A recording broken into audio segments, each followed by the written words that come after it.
مجھ پر کسی قسم کا فتویٰ لگانے سے پہلے خدا کے لیے پورا کلپ سن لیں۔ حقیقت یہ ہے کہ جو قاری یا امام والعادیات ضبحن پڑھتا ہے اس کی ابتداء میں نماز فاسد ہے، اور یہ نماز کا اعادہ واجب ہے، اور اگر یہی اس کا عقیدہ ہے تو ایمان سے نکل جائے گا، اور بیوی تو اس کی کب کی حرام ہو چکی ہے۔ عربوں کے ہاں حرف زوا کے لیے ہے، دعات کی جگہ زوات کہنا کلمۃ اجنبیۃ، اور فقہا کہتے ہیں کلمۃ مستحجنہ، بد کلمہ، فحش کلمہ۔ فقیہ الہند اور ولی الہند حضرت گنگوئی فتاوی رشیدیہ میں لکھتے ہیں بہرحال پر دال پڑھا کرے، زواد کی باتیں چھوڑے، اس لیے زواد نہ پڑھا کرو، توبہ استغفار کرو اور وہ نماز بربادی سے بچاؤ۔ حرف زواد نہیں ہے عربی میں، زوا کے لیے ہے، دعات کی جگہ زواد برا ہے، منع فرمایا فقہا نے۔ وہ محتاط طبقہ جن جیسے محتاط پیدا نہیں ہوئے وہ کہتے ہیں کہ اگر کسی نے دعات کی جگہ زوا پڑھا نماز فاسد ہو جائے گی، اور اگر یہ عقیدہ بھی ہو تو کافر مرتد ہو جائے گا۔ دیکھیے زلت القاری محیط برہانی کی، زلت القاری قاضی خان کی، زلت القاری ہندیہ کی۔ یہ جو مفتی ظرف علی خان صاحب کی آواز میں نے آپ کو سنوائی ہے، یہ جو ان کا کلپ کا شارٹس میں نے آپ کو سنایا ہے، یہ دیوبند کے بہت بڑے عالم ہیں، بہت بڑے مفتی ہیں۔ انہوں نے جو کچھ کہا ہے سچ کہا ہے۔ اگر کوئی شخص یہ کہے کہ میں نے اپنی طرف سے اس میں کوئی بات شامل کی ہے تو وہ اس کلپ کے آخر میں نے یوٹیوب کے 3 کلپوں کا اسکرین شاٹ دیا ہے، باقاعدہ چینل کا نام لکھا ہے، اور آپ وہ نام سرچ کریں گے آپ کے سامنے وہ کلپ آ جائیں گے۔ ہو سکتا ہے اس کلپ کے بعد جو ہے دیوبندی حضرات یوٹیوب سے وہ کلپ ڈیلیٹ کروا دیں، تو میں نے اپنے پاس وہ سیو بھی کیے ہوئے ہیں، میرے پاس اوریجنل وہ موجود ہیں، اور یہ آج کی بات نہیں ہے، یہ سال پہلے کی بات ہے، اور وہ اس وقت سے یہ گردش کر رہے ہیں، لیکن لوگوں کی توجہ نہیں جا رہی تھی۔ تو میں صرف لوگوں کے ایمان بچانے کے لیے کہ ہم لوگ مسلمان ہیں، ہم حضور علیہ السلام کے غلام ہیں، ہم الحمدللہ اللہ رسول کو ماننے والے ہیں، اور جو اللہ پاک نے کتاب اتاری ہے قرآن پاک، ہمارا حق بنتا ہے کہ وہ صحیح طریقے سے اس کو پڑھا جائے، صحیح طریقے سے اس کو سنا جائے، صحیح طریقے سے اس کو سمجھا جائے، اور لوگوں تک صحیح طریقے سے اس کو پہنچایا جائے۔ اب ہوتا کیا ہے کہ یہ لوگ دعات کی جگہ پر زواد پڑھتے ہیں، مثلا غیر المغضوب علیہم ولا الضالین کو ولا الضالین پڑھتے ہیں، غیر المغضوب علیہم ولا الضالین۔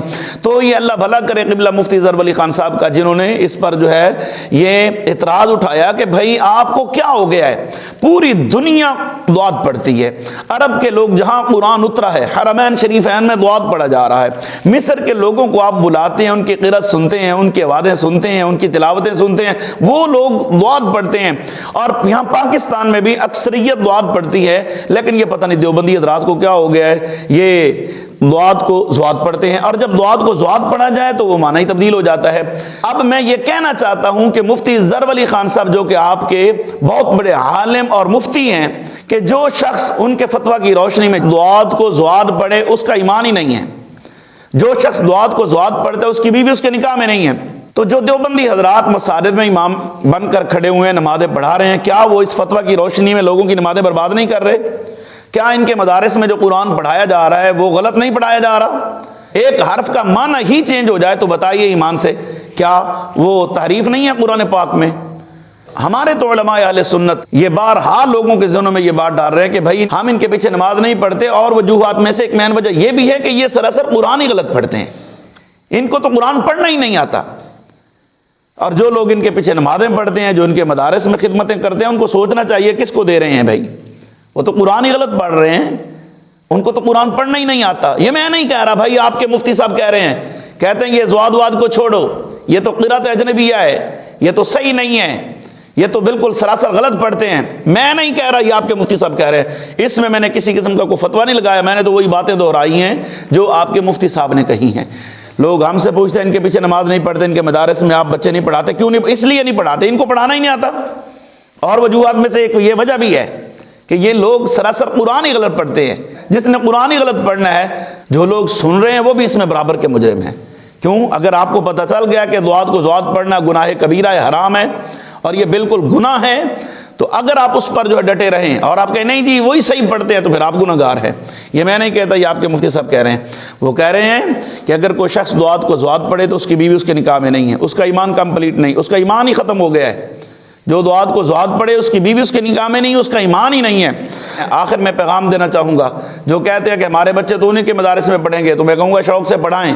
ادھر قرآن ختم، ادھر ایمان ختم۔ یہ میں نہیں کہہ رہا، یہ مفتی ظفر علی خان صاحب کہہ رہے ہیں۔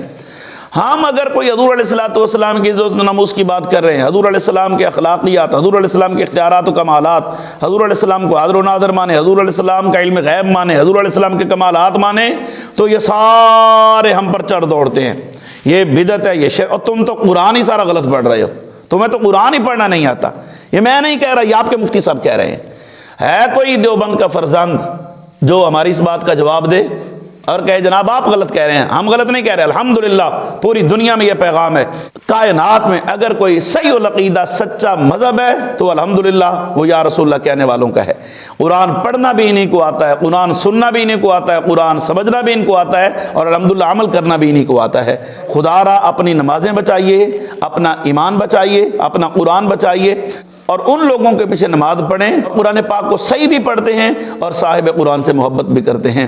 اور اگر ہو سکے تو کسی کا ایمان بچانے کے لیے، کسی کی نمازیں بچانے کے لیے اس کو آگے شیئر ضرور کریں، تاکہ ان حضرات تک بات پہنچے کہ الحمدللہ پوری دنیا میں جو قرآن پاک پڑھا جا رہا ہے وہی الحمدللہ صحیح قرآن پاک ہے۔ ان کا قرآن پاک پڑھنا بالکل درست نہیں ہے، یہ ان کے اپنے مفتی صاحب کا فتویٰ ہے۔ اگر کوئی تسلی کرنا چاہے تو یہ آخر میں نے یہ اسکرین شاٹ دیے ہیں، آپ وزٹ کر سکتے ہیں، یوٹیوب پر ان کے کلپس موجود ہیں جن کا آج تک انہوں نے کوئی جواب نہیں دیا۔ الحمدللہ ہم نے اپنا پیغام آپ تک پہنچا دیا ہے۔ اللہ ہمیں یہ پیغام آگے پہنچانے کی توفیق عطا فرمائے۔